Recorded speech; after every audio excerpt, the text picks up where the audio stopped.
നമസ്കാരം. Raft of ഫുട്ബോളിലേക്ക് അവർക്കും സ്വാഗതം. ലയണൽ മെസ്സിയോളം ബാഴ്സലോണയെ സ്നേഹിക്കുന്ന മറ്റൊരാൾ ഉണ്ടാവില്ല. അദ്ദേഹത്തിൻ്റെ കാലിലും ഇവൻ വാട്ടർ ബോട്ടിലിൽ പോലും നിങ്ങൾക്ക് ബാഴ്സയുടെ ലോഗോ കാണാൻ പറ്റും. പറയുന്നത് സാക്ഷാൽ ഡേവിഡ് ബെക്കാമാണ്, ഇന്റർ മയാമിയുടെ കോണർ. അദ്ദേഹം പറയുന്നു, മെസ്സി റിട്ടയർ ചെയ്തതിന് ശേഷം മയാമിയിൽ താമസിക്കണമെന്നാണ് ഞാൻ ആഗ്രഹിക്കുന്നത്. പക്ഷേ മെസ്സി തിരിച്ചു പോകും, ബാഴ്സലോണയിലേക്ക് പോകും. അവിടെ ക്യാമ്പ് നൗവിന് അരികിൽ താമസിക്കാനാണ് അദ്ദേഹം ആഗ്രഹിക്കുന്നത്.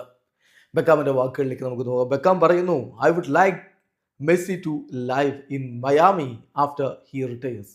പക്ഷേ ലിയോ എന്നോട് പറഞ്ഞത് അദ്ദേഹം ഒരു കാര്യം മാത്രമേ ചിന്തിക്കുന്നുള്ളൂ, ക്യാമ്പ് നൗവിന് അരികിൽ ജീവിക്കണം. റിട്ടയർ ചെയ്ത് കഴിഞ്ഞിട്ട് ക്യാമ്പ് നൗവിന് അരികിലേക്ക് മടങ്ങിപ്പോകണം, ബാഴ്സലോണയിലെ തൻ്റെ വീട്ടിലേക്ക് മടങ്ങിപ്പോകണം. There is no player who loves Barcelona as much as he does. Leo Messi സ്നേഹിക്കുന്ന പോലെ ബാഴ്സലോണയെ സ്നേഹിക്കുന്ന മറ്റൊരു താരമില്ല, മറ്റൊരു താരമുണ്ടാവില്ല.